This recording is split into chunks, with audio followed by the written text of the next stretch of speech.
a few notes on who to target with your cold emails if this is the first time that you're emailing.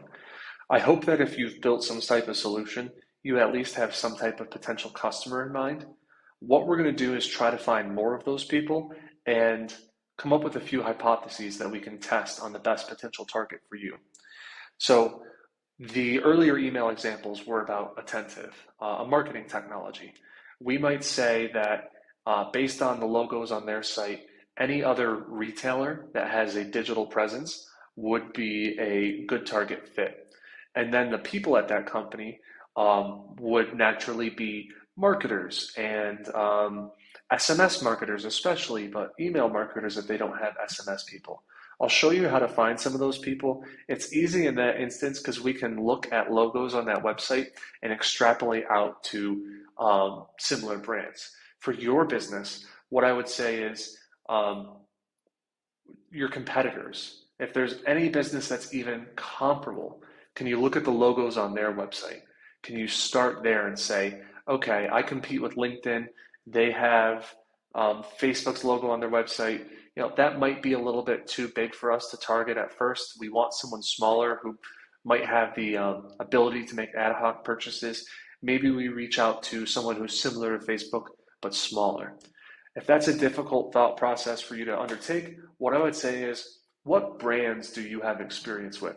Who could you reach out to in a personalized way when you're writing that first line in your email and say, like, I'm a very happy customer of you?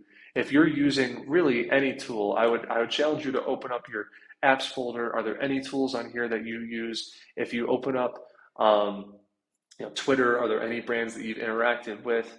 If you were to look at your credit card statement, what brands are you paying right now? Let's maybe try to reach out to those companies first. And when we reach out to those companies, we want to find people who are in a certain role. They might be an individual contributor, which you could think of as someone like an accountant or a salesperson or a developer. They might be a manager, so that could be like a director of finance, a director of sales, or they might be an executive. And we might think of that as like vice president and above. We want to test our messaging at different levels because different roles will care about different things. But here is what is going to happen. With a tool like Sales Navigator, which you can take a free trial on, we could go into lead filters, and this is how I've built almost every lead list in my entire life. And we could say something like, they're at a company like Brex, because I'm a Brex customer. Well, I actually don't know what company I want, but I think I want like a small software startup company. Okay, let's talk about the traits of a small software startup company and how we can back that into some good filtering here. So the first word in small software company is small. So how might we find a small company? I want to find employee size, company headcount, 1 to 10 people. That's a small company, right? Okay, software company. So that might take us to industry. Okay, is there something in here about software? Software development. Let's try that for now. And small software companies, what else can we say about them? Maybe they are high tech. Okay, well, where are high tech businesses located? First in my mind, comes to San Francisco. So let's maybe whittle it down to there. Okay, and then the type of person that we want to sell to. What type of function do they have? Maybe we want to sell to engineers. So let's just go for them. Now, we have 10,000 plus potential people that we can try our messaging on. But I don't want to go after individuals. If I've spent all this time personalizing sequences to companies, I want to go after the company. So what I would do is I would say, hey, let's go to this blast radius. Let's go to this head of engineering at Dayslice, and let's go to Pencil. And when we open them up in LinkedIn Sales Navigator, we can go down to all the people who work at this company. So that's actually right here. If I were to click this, it's going to open up a new search, and I can see everybody who works there. I want the head of engineering. I want the CTO because he's also tech. I want the product manager because she's also tech, this engineer. And what I'm going to do is probably put them into a Google Sheet and go find their emails through a tool like hunter.io. and then I'll put them into my sequencing tool. Um, I used to do this a lot in my sales career. I found it to be pretty cumbersome. It's why I like a tool like Apollo, because I can do a lot of this within Apollo. And just to show you what that might look like, so I'm going to log in and I'm going to do something really similar. I'm going to say, I want people who have titles with like something to do, where's something engineering based? Here we go. Engineering and technical. Give me people like that. Um, Now give me people who are in San Francisco. Give me small companies. And what else?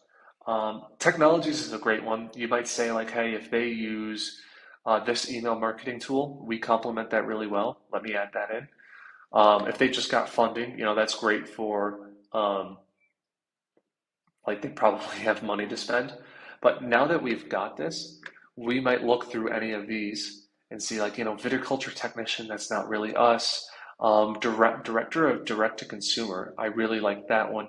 Let's just click into this company and we can see all the people who work here. It's a little small for us. Let's go back. Unfortunately, I have to start my search over again because I didn't do that correctly. But let's say San Francisco.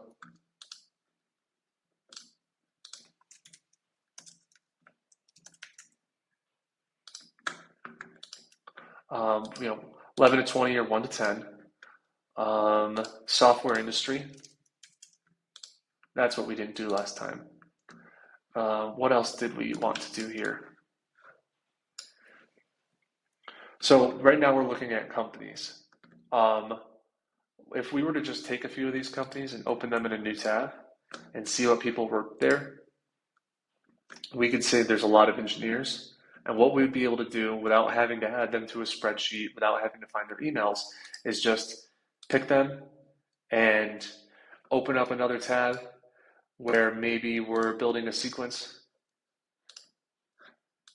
and saying like, okay, Leap Motion, I want to email them. Let's make a Leap Motion sequence. And maybe at this point is where you're starting like, okay, I'm also going to open up their website. I'm going to record a quick Loom video for them. I'm going to personalize my pitch to them.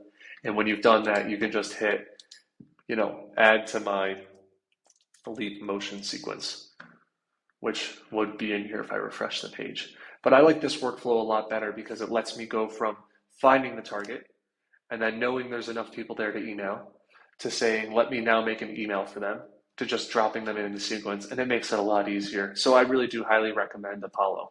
But to bring this back into some of our targeting, what we're eventually going to find if we do enough prospecting, maybe even after 1 week of doing this and emailing 10 companies, we might say, well, these people responded after they just went through a funding round. Maybe I should try to find more people who went through funding rounds. Or people who are at the individual contributor level are responding to me more than anybody else. Maybe I'll go after more individual contributors. Or, finance companies are really responding to my messaging. Maybe I'll go after that a little bit more because it'll be easier. And you're going to start to build this story of these are the people who respond to my messaging. I'm going to go find more of them. And you're going to graduate from this, let me just find some companies to sell to that I might have had a brand experience with, to, okay, now I'm just going to go after finance companies, or I'm going to go after sales managers, or I'm going to go after freshly funded companies, or companies who have job postings out, or companies who just hired someone.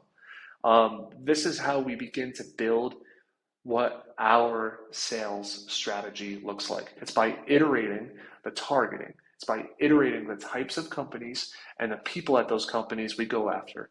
It's by iterating the context that we look at before we reach out to them. Did they just hire someone? Did they just get funded?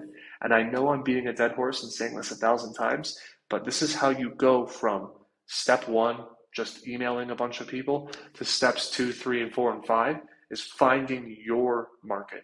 So hope this is helpful in targeting. I'll talk a little bit more about this stuff in experimenting, but if you hadn't thought of anybody to email yet from your sequences work that you just did, I hope this helped you out. Again, if you have questions, email me at ryan@magicsalesbot.com. I'm happy to help.